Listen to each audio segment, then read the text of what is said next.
ইসরায়েলের ক্ষেপণাস্ত্র মজুদ কমে যাওয়ার দাবি সরাসরি নাকচ করে দিয়েছে তেহরান। সিএনএনকে দেয়া এক বিশেষ সাক্ষাৎকারে ইরানের এক ঊর্ধ্বতন সামরিক কর্মকর্তা জানিয়েছেন, তারা হামলার সংখ্যা নয়, গুণগত মানের উপর জোর দিচ্ছে।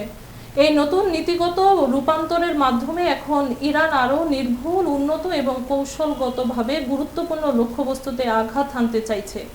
ওই কর্মকর্তা জানান, বিপুল সংখ্যক ক্ষেপণাস্ত্র নিক্ষেপের সময় শেষ। এখন একটি ক্ষেপণাস্ত্রই যথেষ্ট, যদি তা ঠিক জায়গায় লাগে। ইরানের ক্ষেপণাস্ত্র এখন আমেরিকান থার্ড প্যাট্রিয়ট, অ্যারো-2, অ্যারো-3, ডেভিড স্লিং কিংবা আয়রন ড্রোম সব প্রতিরক্ষা ব্যবস্থাকে ভেদ করে সুনির্দিষ্ট লক্ষ্যে আঘাত হানতে সক্ষম।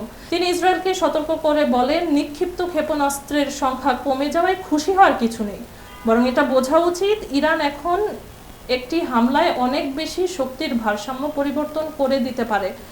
উল্লেখ্য, সাম্প্রতিক সংঘাতে ইরান দক্ষিণ ইসরায়েল ও গোলান মালভূমিতে একাধিক নির্ভুল আঘাত হেনেছে বলে দাবি করেছে।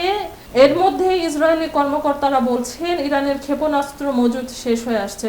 তবে বিশ্লেষকরা মনে করছেন, ইরান এখন কম কিন্তু কার্যকর নীতিতে চলছে, যা মধ্যপ্রাচ্যে শক্তির ভারসাম্য নতুন সমীকরণ তৈরি করতে যাচ্ছে।